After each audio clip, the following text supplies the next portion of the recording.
That's okay. I'm the current executive director of the BC Bottle and Recycling Depot Association. Held that position for just over 8 years.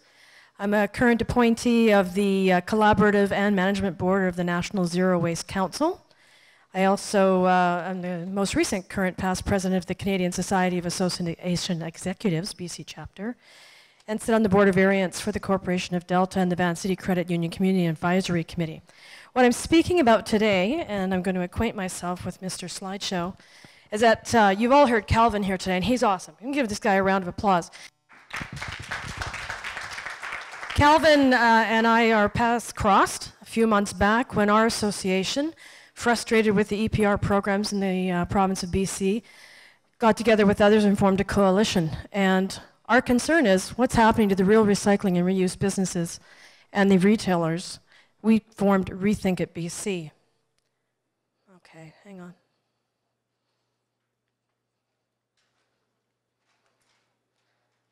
Oh, okay. So this is our concern. While you're looking at what's happening in BC, our recycling programs are going into the garbage.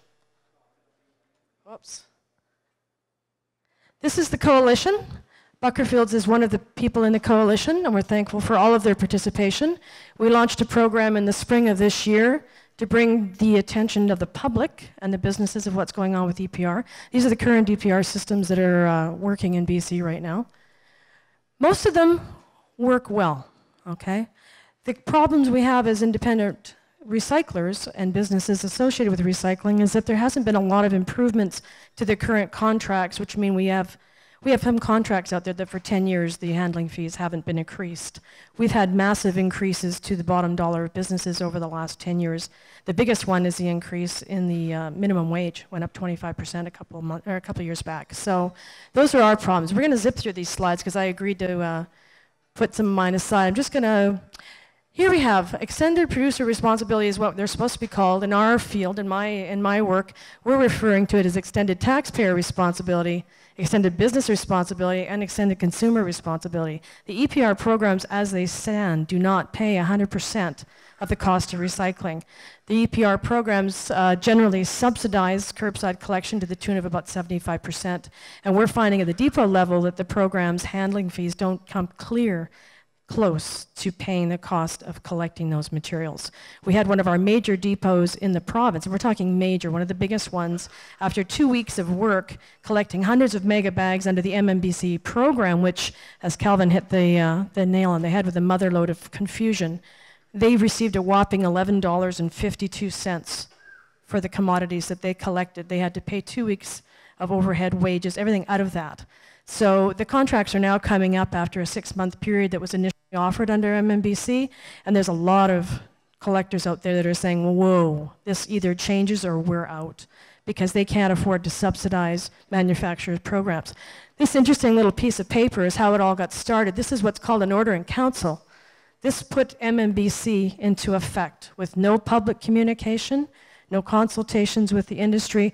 I was sitting in the minister, who was at the time, Terry Lake, I was sitting in his office the day before this was signed with 95% of the province behind us to put milk containers into the deposit system, like our harmonization agreement with Alberta stated. And he just looked at us like we were crazy, knowing full well this was being signed.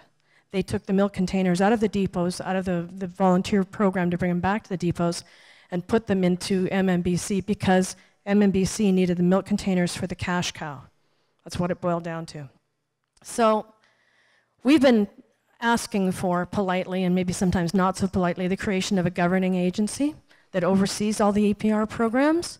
They have a governing agency in Alberta that just deals with used beverage containers, but there needs to be something larger in BC to oversee all of these programs. It's not a popular topic amongst the EPR stewards for a variety of reasons. I realize they need to have their own abilities to work their programs, but there's still a lot of confusion with the public, with the businesses, as to how these programs work.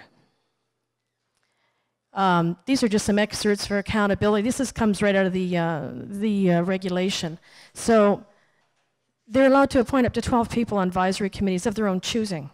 So that's not exactly a fair and elected process. The ones in the accountability issues here, the one that really bothers me is that anybody that has revenues eco fees, any of that, that's not included as a separate line item on your cash register receipt tape. Does not have to do the same kind of report as someone who does.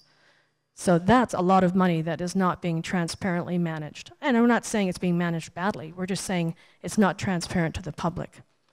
So this is what their reporting structures are. They have to post an annual report with financial statements and recovery rates on the internet every 5 years. Doesn't leave a lot of opportunity for public input. We're supposed to believe as BC residents that all of our waste management, the hundreds of millions that were spent prior to MMBC, are now being absorbed entirely by MMC. I mean, I don't know anybody that would agree with that. Manufacturers will not take up hundreds of millions of dollars in recycling and not charge it back to the consumer in some way or another. With our existing recyclers, we've been cut out. Like, I represent one of the largest groups, 85 recycling depots and bottle depots. We haven't been consulted on any of this. We get consulted after the fact. So our industry is left out in the cold as far as how our members want to handle these products. And all of our members are approached by the EPR stewards, but they don't want to talk to us in advance. They'd rather just hand them a contract that said, this is the way it is, take it or leave it. So a lot of them have taken the contracts and tried them out to see how it goes, but there's a lot of fear about what's going to happen with these programs and what's going to happen with commodities that they dealt with before, prior to any of these programs. Again, we talked about who's bearing the costs. The deposit system, as most people in this room know, the deposit system has been hands down the most successful recycling program ever. At any point, this was never discussed in any of these programs. They've all gone with eco fees or fees just paid up front, but nothing that encourages people to bring it back to a depot. The one in particular with MMBC, and this is the example I use, is that glass was taken out of curbside recycling, and you're supposed to bring it back to a depot. My household generates 2 or 3 used beverage containers a week.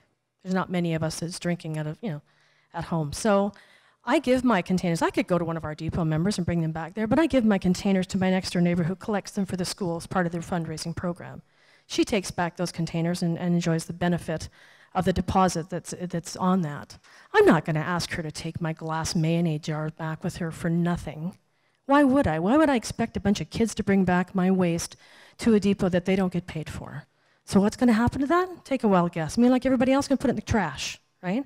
People are going to do what's convenient and fast, and the fastest way to get it out of the house. I'm not going to save it for a couple of weeks and keep it in my carport where my raccoons can go through it and explore it every night. You're going to do what's quick and easy. And that's the unfortunate part. If there had been a deposit on those glass jars, they'd be coming back in droves. As the end of the result, the taxpayer is going to continue to pay the cost of a lot of these programs. This is what Calvin was getting back to. In the spring of last year, MBC put out a letter telling everybody to join up. And this is a chart that came from one of our coalition members. Most businesses threw those letters away thinking they were scams. I saw one of the letters and I laughed. I thought it was a scam. So there was no understanding from the business community about how they could comply. Were they able to comply? They were told, well, just hand all your paperwork to your accounting department. They are their own accounting department. They don't have accounting departments. Most of them don't. So right now our depots are complaining that they're spending on average 4 to 6 hours a month trying to deal with the paperwork just from MMBC, between the lost shipments and the lack of payment and the confusion around shipments and who's responsible for what. They've had to hire people or redirect staff resources to do just that. And it's just one of many programs that they handle. So EPR programs can work if they're rolled out and implemented properly, but to do that, you have to have input from everybody, not just certain individuals. So anyways, I'd like to thank everybody up here again, and the organizers, Buddy and Barb, wandering around here. They have done an outstanding job at this conference.